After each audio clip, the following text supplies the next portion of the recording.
Hello and good afternoon, everyone. My name is Gregory Holtz, the Diversity and Inclusion Liaison, and today's Diversity Speaks series is the inclusion and equality for disabled people. This is a recorded session, so please be respectful and place yourself on mute during the presentation. If anyone needs captions for this presentation, it can be accessed by pressing the More tab, which is in the upper right-hand corner, then Language to Speech, and finally turn on live speech. If you have any questions, please place them in the chat and we will try to address them at the end. Now for our speaker. Leann Firestone is the creator and director of the Neurodiverse Network. Leann is a neurodiverse adult female and a native to Pennsylvania. Over the past 4 years, Leann has grown a nonprofit around her need for the support and connection, allowing her to thrive. As the Neurodiverse Network Community Center opened in October of 2024, Leann plans to hold a facilitating role to help forge a safe space in the new Cumberland County. Leann hopes that sharing her story, along with a consistent education and advocacy, will help our community as a whole and create a more inclusive future for everyone. Please help me welcome Leann Firestone. Ms. Firestone, the floor is yours. Thank you so much for having me, and thank you everyone for waiting on the little delay. Of course, we have the technical issue because that is not one of my fortes. I always seem to have the issue last minute getting the technical things to work, but we're all here now, and if anyone needs a copy of this PowerPoint later or something that is more accessible, I'd be happy to provide that. And just, this is what we're going to work with right now. So we can just get right into it with the first slide. I'm just going to talk a tiny bit about myself and the nonprofit that I started, just so everybody can get a little bit of an idea where my history for this presentation is coming from. So I am the founder and director of Neurodiverse Network nonprofit. I'm a disabled working adult. I have ADHD, anxiety, and depression, and these were diagnosed when I was younger. I also have autism level 1, hypermobile Ehlers-Danlos syndrome, and POTS, which is postural orthostatic tachycardia syndrome. I had received those diagnoses that are listed in the second asterisk only within the past few years. So I am newly diagnosed with these mental brain differences and physical disabilities. I am married to a neurodivergent adult, and we have a neurodivergent child that we're raising. I have a 2-year-old service dog also. She's in the room laying next to me. You'll get to see a picture of her in a little bit. I'm also self-training her. She helps me with a lot of different things. My special interest diving into neurodiversity over the past few years after realizing my own autism diagnosis is what led me to starting the nonprofit, but also to creating this advocacy journey. Next, we'll talk about what is Neurodiverse Network. We provide community resources and connection for neurodivergent individuals and their families. We offer services and events for adults and children with different brain styles and invisible disabilities in Pennsylvania. I founded the nonprofit in April of 2022, and then we just opened the doors of our community center in October 2024. We'll continue to educate, advocate, and do outreach within the community. Now that we have our center, we're going to continue to do those things that we've done for the past 2 years. We can go to the next slide, or we'll talk a little bit about the community center itself. Like I said, it's a newly leased space, and we have adapted it to be safe and inclusive for neurodivergent people. What I mean by that is if you just look right up here, there are coverings over the fluorescent light bulbs. You'll find little things like that throughout the building that we were able to make these adaptations because we're leasing our own space. whenever we were using buildings throughout the community, we weren't as able to control the lighting or the sound or other things that are painful and harmful to neurodivergent people, which we'll talk about a little bit in the future. I'm getting ahead of myself. So like I said, we're able to host our groups here and make the building more adaptive. We have inclusive programs, social events, support groups, and more. We also have really large local Facebook communities that offer support and help people find doctors, resources, and make connections with other people. We have a very extensive list of local resources on our website that breaks down things from occupational therapy to support groups to doctors who will help with the diagnosis locally. We also offer an inclusion seminar, which is for businesses, schools, all different types of organizations that want to create more inclusion and accessibility within their business, which I'll talk a little bit about that at the very end of this seminar. And the social events, support groups, the local outreach, we have seasonal events. We'll do things for the holiday seasons that are more adaptive to our community. The next slide, why did I start a nonprofit? When I was 30 years old, a few years ago, when I realized I was autistic, I started looking for support groups because that's how I had gotten through parenting and other parts of my life was through these support groups. So started searching for them and I realized they weren't there. And there wasn't really a support group for parenting with my child that I could find. So I just decided to create my own. I'm autistic and I have these physical disabilities, which get worse each year as I age. So I really need flexible hours and a schedule that I can control in the future. So that's another big part of being the executive director is hopefully soon I won't be working quite as hard and I will be able to do things at my own pace. My long-term goal is to make a salary as the director and continue this work. I want to continue advocacy as long as I'm living, probably. I want to employ other disabled adults through the nonprofit, and we really want it to grow past a community center and offer a lot of opportunity for a lot of people. So it's going to keep growing. Which leads right into the next bullet point. I have a huge passion for community and connection, obviously. I get great joy out of seeing the community grow and people making new friends and making these connections they never thought they could.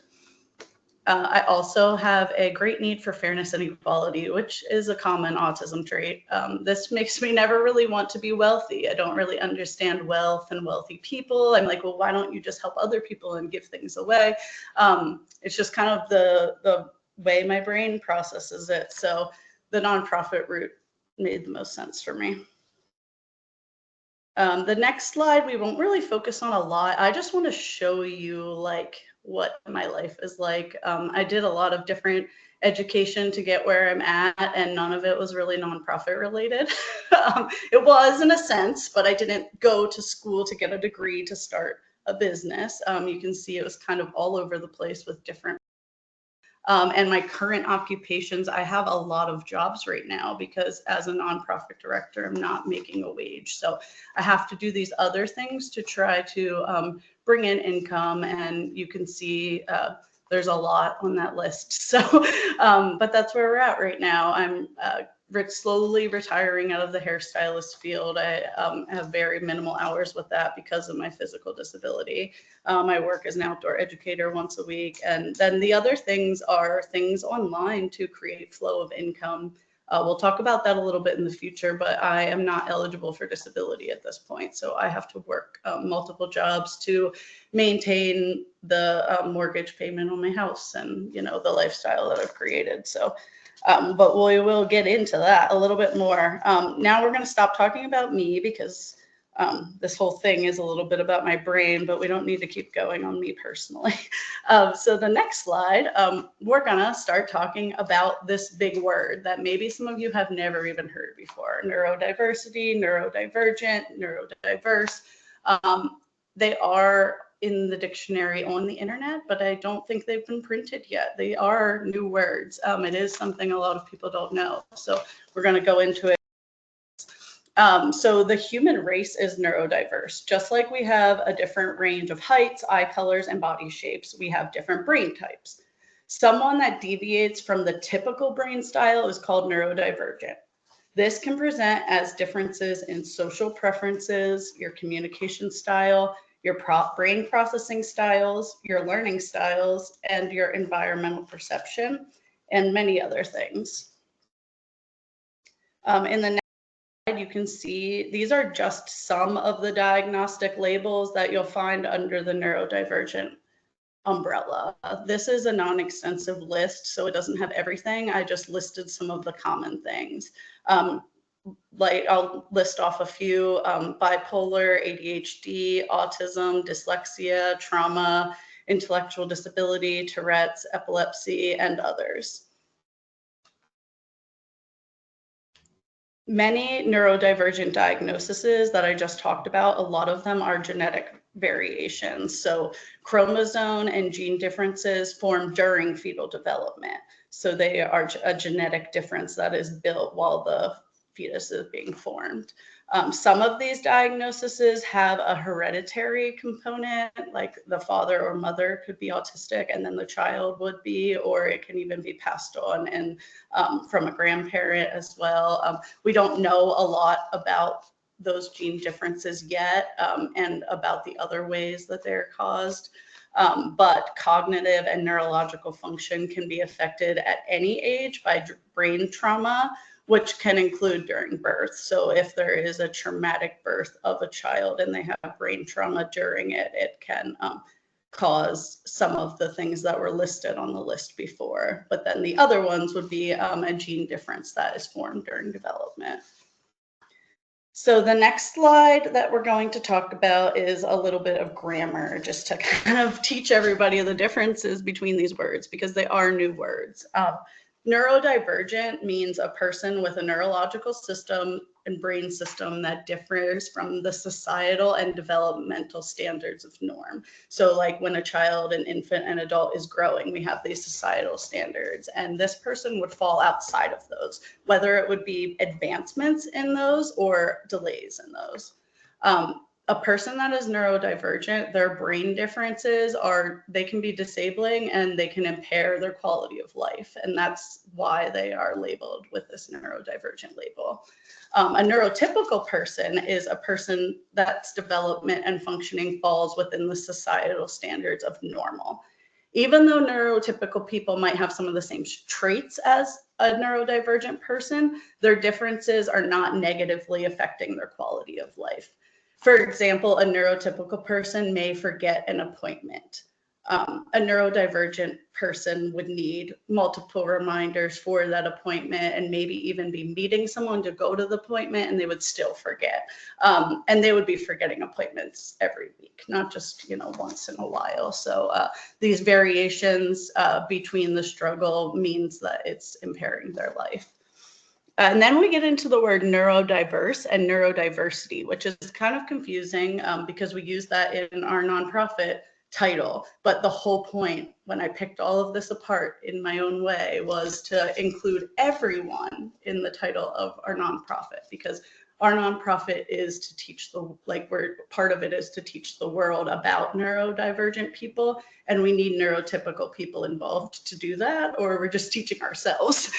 So the word neurodiverse means everyone. It means that we're talking about neurotypical and neurodivergent people together, which will lead us right into our next slide, which is the neurodiversity movement. I didn't make this up. This is a global thing that's happening. I'm just jumping on it with a nonprofit. The neurodiversity movement is a global movement that presents brain differences as a natural part of human diversity, which shifts the focus from our previous medical deficit-based model, which that's going to give a more inclusive social model and accommodate and celebrate disabilities instead of separating them. A big part of the neurodiversity movement is the social media platform that neurodivergent adults are given to advocate for themselves, talk about their children and their community.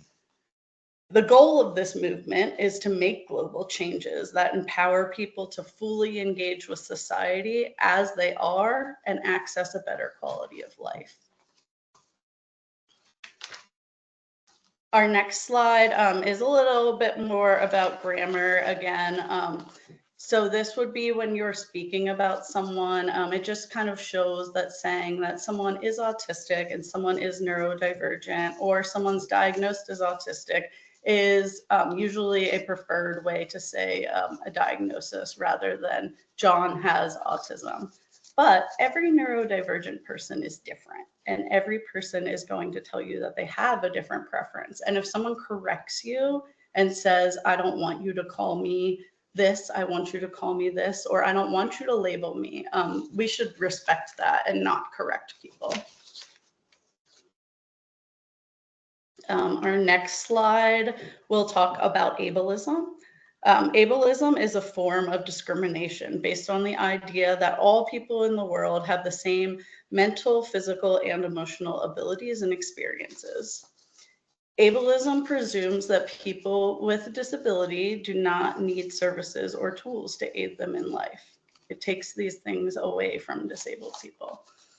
If we want to avoid ableism, we can communicate clearly with disabled people and listen to them, just like you're doing right now by listening to my point of view. We can treat all people with kindness and patience, like the same kindness and patience, whether we know if they're disabled or not. We can understand that most people, even you, if you're listening, will likely become disabled. Aging causes disability, injury causes disability. Most people will develop a disability at some point in their life. For most of the population, it ends up being as they age, but not for everybody. So it's good to avoid ableism as you may be on the other side one day.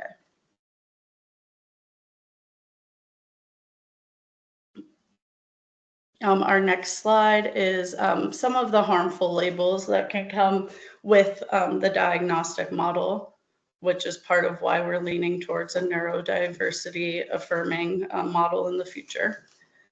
So a neurodivergent person's functioning level is not based on like my ability to function. It is very much based on the environment and the stress levels around me. So this can change every day and every hour, every minute.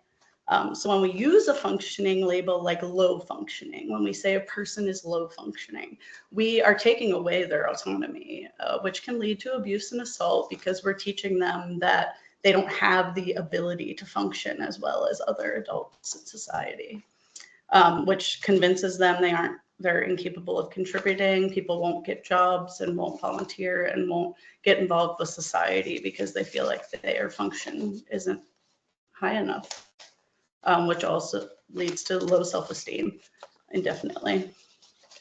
And then when we use labels like high functioning, which I was strapped with a lot and continue to be throughout my life, this can make someone feel as though they shouldn't use services that are out there and they shouldn't take advantage of the support that's available because they are too high functioning. This also limits access to state services because services have to be designed with some kind of restriction. You know, we can't give everybody that asks a service. So we have to label how functioning someone is in order to give them a service. So this limits your access. It can also cause low self-esteem for someone being labeled as high functioning because the days that they aren't able to function at that high capacity, they may feel like they're failing. Only a little bit more about neurodiversity, but the next slide is very important for me to mention. I don't think I can go through this whole topic without talking about intersectionality, which recognizes the unique experience of oppression and discrimination that people have faced based on their intersecting identities of disability, gender, race, sexuality, class, and financial security. That means that not everybody comes from the same place. These people that are coming from these places of different oppression and discrimination, that all leads us to where we are today. These factors, they affect the amount of trauma that someone has suffered throughout their lifespan, as well as their ability to get access to diagnosis and support. People of different race, people of different gender, people of different classes, they do not have access to the same support as someone that lives in these areas, someone that has, you know, anything. I don't know, it's not equal. We all are seeing that. And late diagnosis and misdiagnosis, or if someone was diagnosed as autistic or with any diagnosis, and they were given a treatment that is harmful in the past, that can also contribute to intersectionality. All of these things that have led to who the person they are today and what they still have access to as they go forward in the world. We need to remember all that and think about all that when we're talking about ableism and diversity and equality. The last slide that we're going to touch on with neurodiversity specifically is a lot of people bring up the topic that there are, sorry, can you go to the next slide? There you go. There are more people getting diagnosed as neurodivergent in the past 20 years. And a lot of people want to know why. They want to blame it on things, toxins, vaccinations, different things. But these are some real facts here that are put up here. That is why, these are reasons why there are more people getting a diagnosis. Medical professionals are applying new research and knowledge, so we have a better understanding of brain differences. Neurodivergent adults also have the platform of social media, which I talked about. So I discovered my autism diagnosis through a TikTok video 4 years ago. So the social media, the internet, it's teaching us, we're teaching each other. A lot of, you know, the media doesn't exactly want to talk about that, but we're helping each other, we're teaching each other, we're advocating. It's powerful. A lot of people are discovering they're neurodivergent because they're listening to other people talk about their brains. Physicians are also understanding now that these things are genetic and they have a hereditary component, which they weren't making that discovery and connection before. So now it's more likely to identify these neurodivergent diagnoses within family members because they know, oh, the parent had this diagnosis or a sibling has this diagnosis, so we should keep an eye on those traits for this child to make an early diagnosis and help provide services. So that's a big shift too. And there is little to no research done on autistic females or females with traits of ADHD. And that is still true. There are not a lot of diagnostic tools or research that's based solely on females.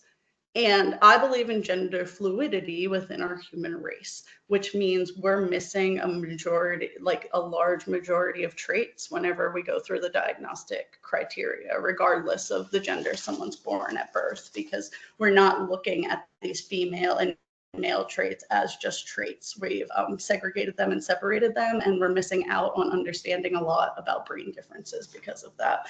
But the fact that women and girls and people that are assigned female at birth have been talking about their traits growing up, it's helped people learn more about autism and ADHD in females and brain differences in females. Just wanted to add all that in. That's basically the whole first chunk was about neurodiversity as a whole, a little bit about me. Now we're gonna dive into talking about understanding neurodiversity a little bit more and how we can support it. And then the last thing we'll talk about is specifically neurodiversity within the workplace. So the next slide is just a header slide that says understand and support neurodiversity. And then we can go to the slide after that.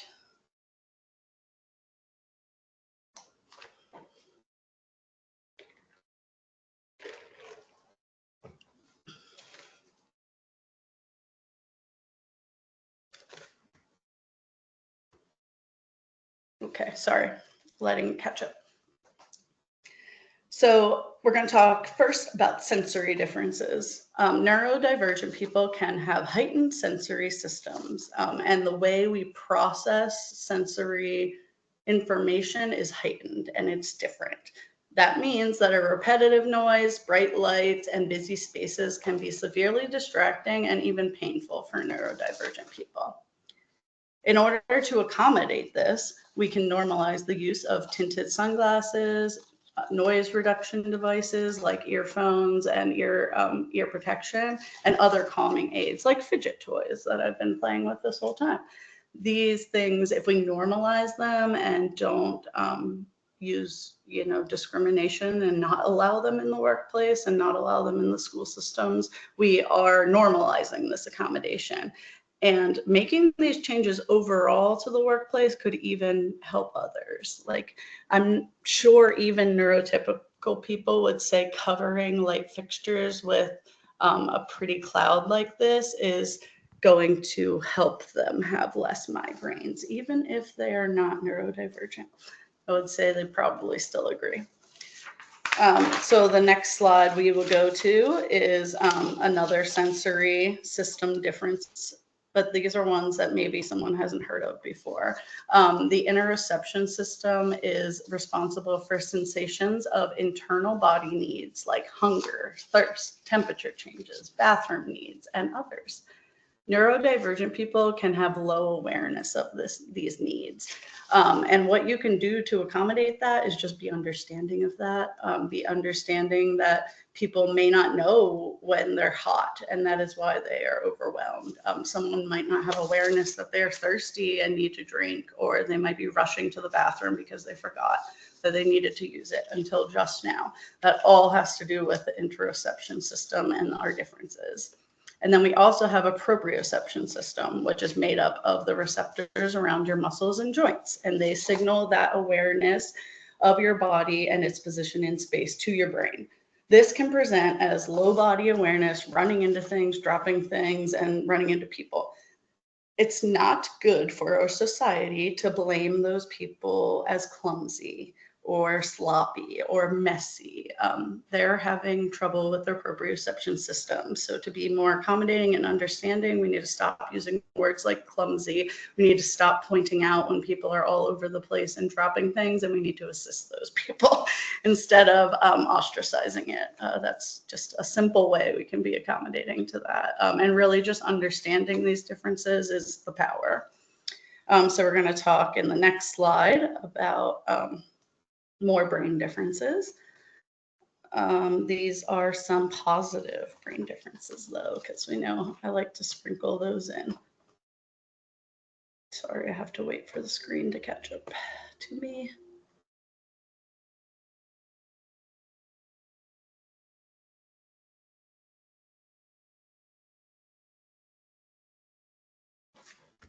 Am I stuck? Okay, I was stuck. So this one, these brain differences, like I said, are more positive brain differences. We're going to talk about pattern recognition and visual memory. I'm talking about a lot of these because I have these brain differences. So I'm speaking from a personal reference.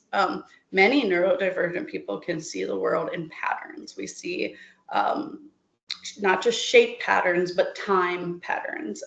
So that makes us really good at recognizing problems and creating new solutions. So in a workplace, that can be really powerful to tap into a neurodivergent person's brain to learn a little bit more. In the same way, a lot of neurodivergent people have a really good visual memory. I have a photographic memory. I can not only tell you like where things were, I can tell you what places look like that I've been to years and years and years ago. I can tell you where things are within the room, those spot the different pictures. They're super easy for me. So again, you could tap into this in a neurodivergent affirming workspace and utilize that because many of us have a really good visual memory. The next slide is also about a couple positive brain differences.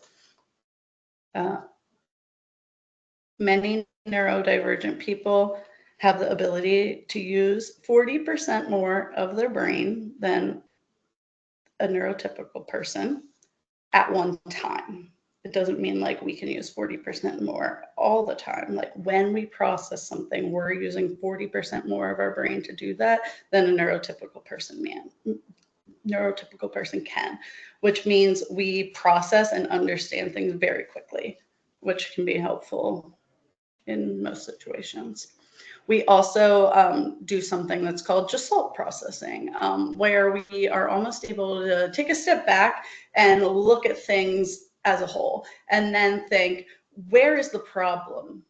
But neurotypical people don't think that way. They think in the steps to get to the end result.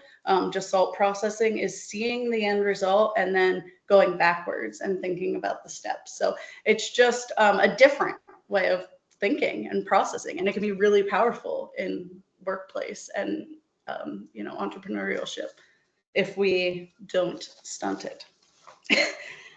So the next few slides are going to talk about different communication styles.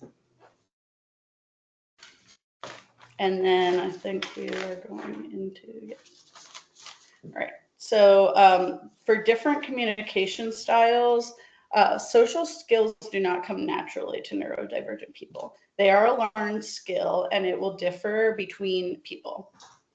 If you talk about a topic that a neurodivergent person is very interested in, which can be known as a special interest, they may become very excited and want to share their knowledge and just keep talking and talking and talking and talking. This is a very typical neurodivergent trait. I am doing it right now. I'm just getting, praised for it because it's about something you all want to learn. But I'm info dumping about a special interest that I have, that I think about and study all the time.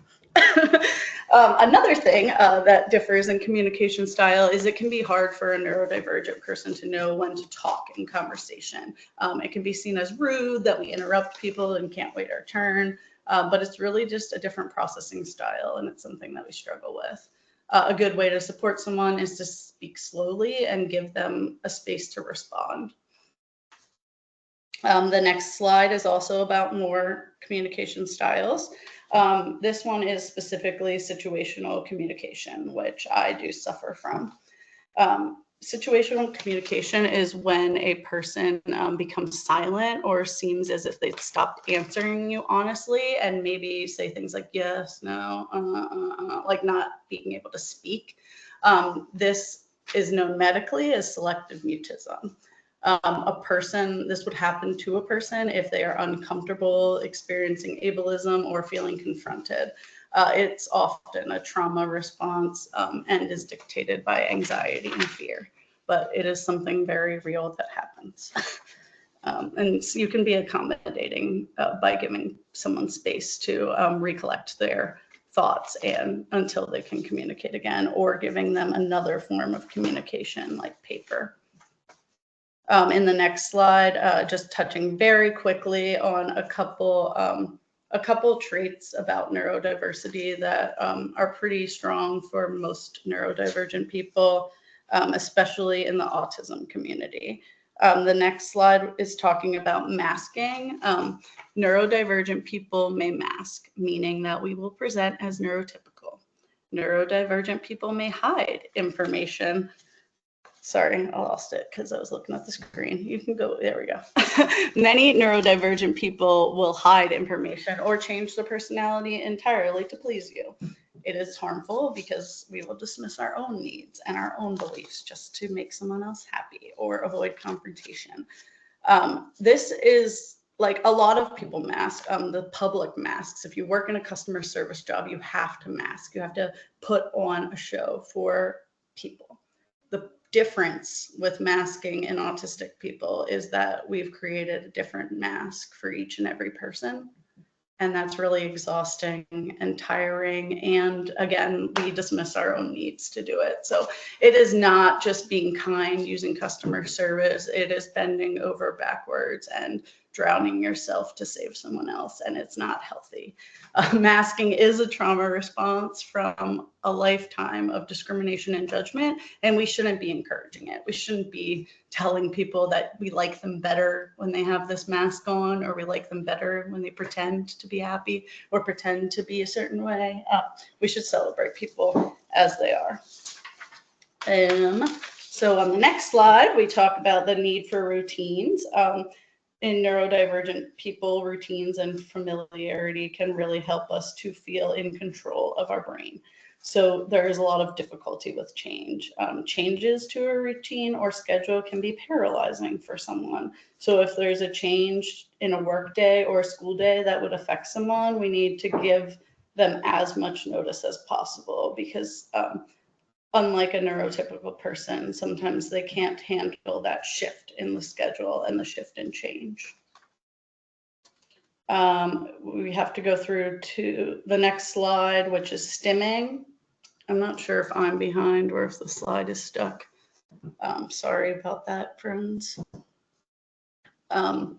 So stimming is stimulatory movement, and it's an involuntary repetitive motion or noise that helps a neurodivergent person regulate their body and satisfy sensory-seeking urges.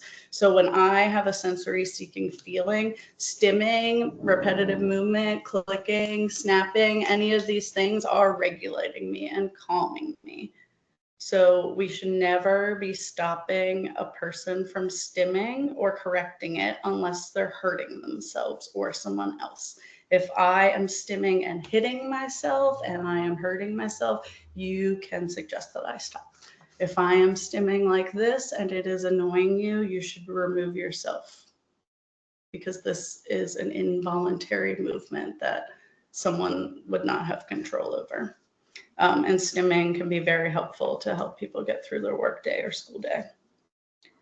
And the last thing we'll touch on with neurodivergent brains before we get into the last section of neurodiversity in the workplace would be executive function skills. This is something that is really prevalent in ADHD and ADHD, people that are autistic and ADHD. Executive function skills are cognitive skills, and they vary between people, and some people can actually really excel in these categories. Like, some people can be very good at these things, but then they can also have a lot of trouble with them. Occupational therapists can help with these things, and therapy and skill building can help with these things, but we will never have the same functioning as a neurotypical person, even if you build these skills. Some of the executive functioning skills are adaptable thinking, planning, self-monitoring, time management, organization, working memory, and there's some more that I didn't list. Without these skills, it can be very difficult for the neurodivergent people to keep track of what they are doing from moment to moment.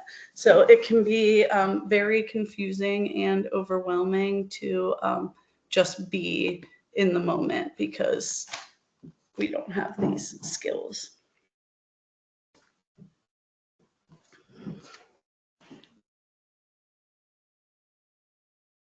I'm waiting for the slides to move forward on my end, but the next slide is the topic slide, neurodiversity in the workplace. And this is the meat of the presentation, and I have no idea what my timeline is. If anybody needs to tell me that, they can. I'm gonna try to power through this.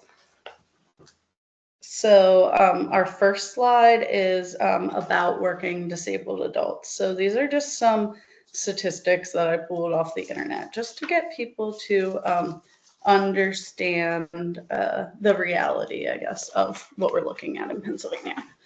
So, and the US. So 1 in 4, which is over 70 million people, adults in the US have a disability. And then 22.5% of those people are employed. So that statistic is based on the people that have reported having a disability, if that makes sense. And then these are other things. These are just other facts about employment. These are straight facts. I pulled them all from the internet. So there is a law called section, it's not law, it's a subsection of a law. It's called 14C of the Fair Labor Act. And it allows employers to pay people that have disabilities sub-minimal wages under certain conditions. This applies in Pennsylvania and the rest of the United States, which means you can employ and pay a worker that knowingly reports their disability less than minimum wage. So there are probably a lot of workers out there that are not reporting their disability. So the statistics for someone like these statistics that I've listed above cannot be very accurate because we do not have the proper statistics, because people that are disabled do not have an advantage to admitting their disability to their employer, if that makes sense to everyone. And then we'll talk a little bit about below what would, like, so I'm employed. Like I said, I have a lot of jobs. I have a bunch of different employment. So I'm not on the top statistic. I'm employed, but no one knows I have a disability. They just see me as an employed human. So what about unemployment? Well, the maximum Social Security disability payment in 2024 is $3,822 a month. But the average for Pennsylvania is $1,500, which means a person that applies and is accepted for Social Security disability can make $1,500 in 1 month. And then I think you can also make Social Security payments you can also receive them on top of that. And even if you can, that would bring you up to, I'm really bad at math, but that would bring you above $2,000. But we know that you cannot live off that much money. Like if you just look at those dollars right there, like I don't need to even talk about math, but we know you can't do it. I'm sorry. It's not possible. So if you are claiming disability, you are on a restricted income. And then if you would also like to work, while you have a disability, you have to keep your wages under a certain amount that you bring in. You can't like make a lot of money and receive disability. They make that so it doesn't work, which I understand why.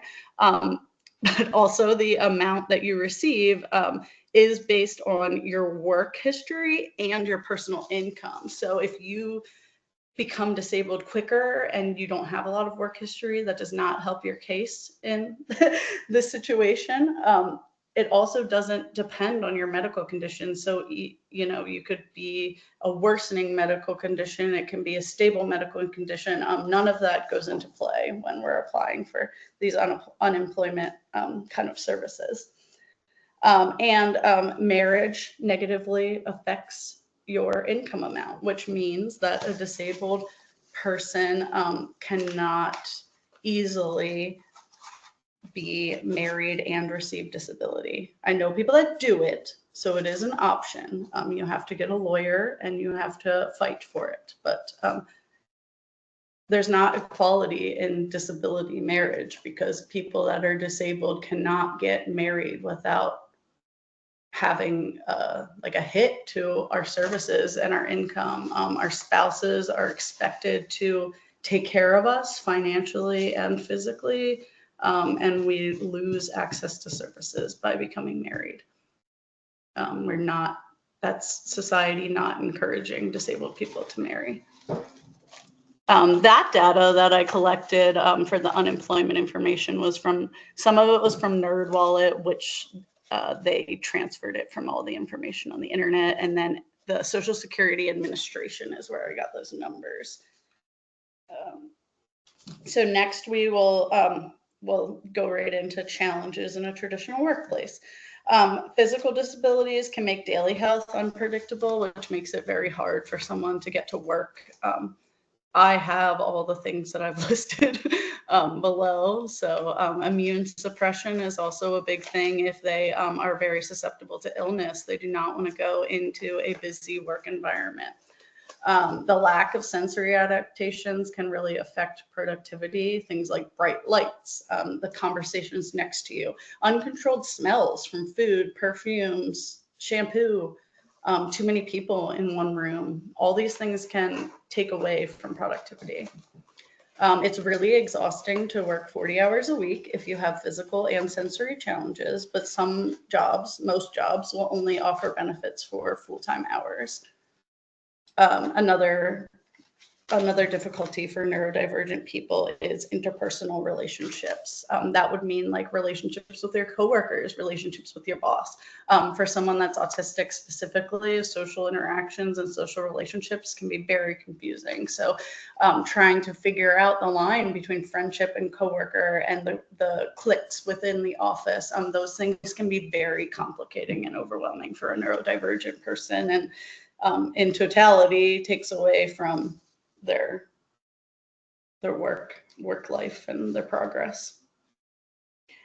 The next slide is, the next few slides are about a few job accommodations that we can offer to help people. We can offer work from home options or secluded work areas that have more separation from other people if that is what someone wants. Not everybody succeeds in that way. So some people want a loud, busy environment. We just need to take into consideration that there might be differences. Some people might want that and some people might not. If you are doing an interview or a job review, you should provide any questions in advance so you give people time to prepare and think about what you may be asking them. If you have meetings, it's nice to provide a start and an ending time. If you use Microsoft Teams, you can provide a recorded and captioned meeting, and it can also be transcribed for later, which gives people the option to go over the information at a later date. During a workday, you can provide a quiet and calm, or provide a private and quiet place for recovery in between work. Just to have 5 minutes to reset can be very powerful for a neurodivergent person. We should also be allowing adaptations to the dress code to meet sensory needs. If you must wear a collared shirt, but you can't because you just really hate that feeling of something around your neck, we should be able to tell our employer that, and they should be able to make an accommodation for us. The next slide talks about more job accommodations. We should allow task accommodations, even if that means adapting traditional responsibilities or titles. So for example, if this is a very simple example, but if you work in maintenance and taking out the trash makes you throw up, we can adapt that job for you. We can give someone else in the office, the boss, someone else can do the job of removing the trash if it makes you physically ill and that is the only part of the job that you can't perform. We can make these adaptations to work roles. We don't need to be stagnant on this is your job and your job only. We can be helping each other to accommodate and share the responsibilities. Another job accommodation is to actually inform employees if they do something wrong. Because I don't always understand social etiquette, I may not know that I'm making a mistake. I may not know that someone doesn't like the way I talk to them or what I said, because I might not have awareness of it. So it is good to actually inform someone of their mistake. We should never be going around them and gossiping and talking about them. Another accommodation would be any events that are focused on socializing or team building should never be mandatory. If there is an after work dinner, you should not be penalized if you can't come. You should not be made fun of if you can't come. Working can be just a work experience for people and there doesn't have to be socialization involved. So those things should never be forced. They should just be an option. And our last slide about job accommodations, where I have done this plenty of times. I do this all the time. The first one, a neurodivergent person may unknowingly overwork themselves and put themselves into burnout.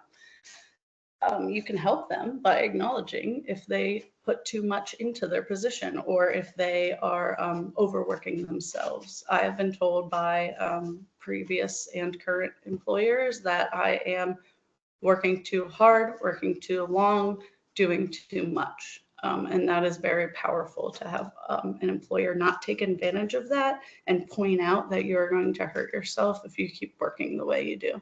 It's a really powerful thing to do as an employer. Neurodivergent people have brilliant ideas, and we're good at offering suggestions that can improve your workplace. So by asking them for their input and helping to implement the solutions can really change things within your operation.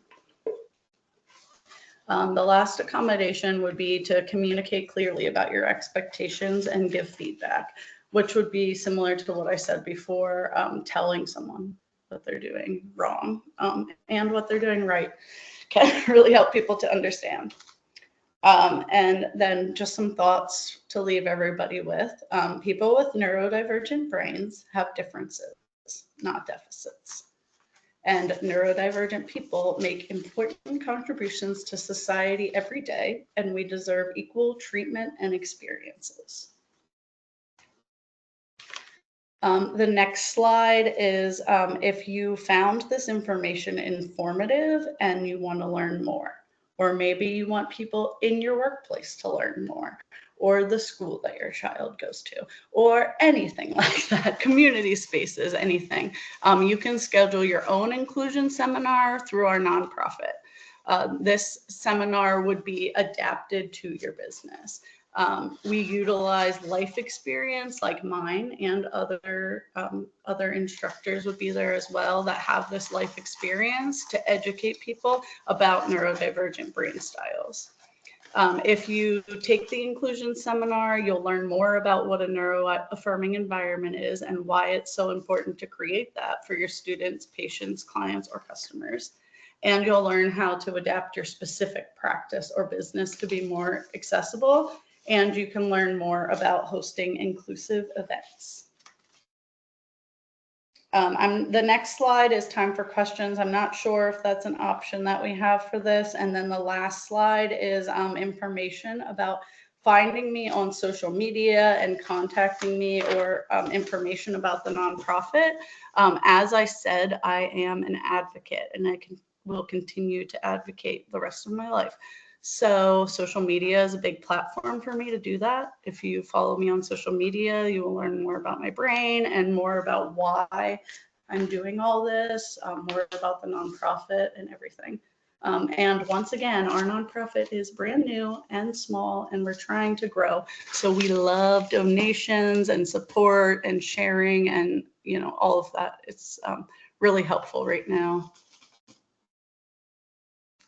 Thank you so much, everybody, for having me. I'll let the presenter, or I mean the facilitator, take hold then. I'm not sure what our next step is, but we'll find out. Thank you, everybody, for having me here and listening. Thank you so much, Leann. That was a fantastic presentation. We're a little bit slim on time, so what I recommend, I'm going to read one question, but I recommend if you do have questions for Leann, please contact us at the PHRC or contact Leann directly at her contact information, which was put up in the slide before. And the question that we have for you are, what are some things to do so that people don't have such low self-esteem? I think a big thing that has helped me actually is learning more. That's what helps me all the time, is learning more about this. So researching rejection sensitivity dysphoria, some different terms out there. It is really common with people that are ADHD and autistic to have rejection sensitivity, where we are almost overly sensitive because we don't know how to react to any negative feedback or negative input. So it causes our self-esteem to sort of crash. So it is an actual thing that happens, rejection sensitivity. You can learn more about it, and that helped me to feel sometimes like when I'm processing something, this isn't actually directed at me or to hurt me. This is my rejection sensitivity kicking in, and I need to remember that like my self-esteem is more than this, and like that doesn't control my happiness or, you know, who I am. Fantastic. Once again, on behalf of the PHRC, we want to thank you so much, Leann, for that fantastic presentation. Thank all of you for coming to this presentation. I hope you had some information. I hope you enjoyed yourself. And please join us next month. We'll be having another one of these on February 28th, online around the same time. Get some more information, get some more understanding of what we're going through. And please, I hope all of you have a great, fantastic day. Take it easy.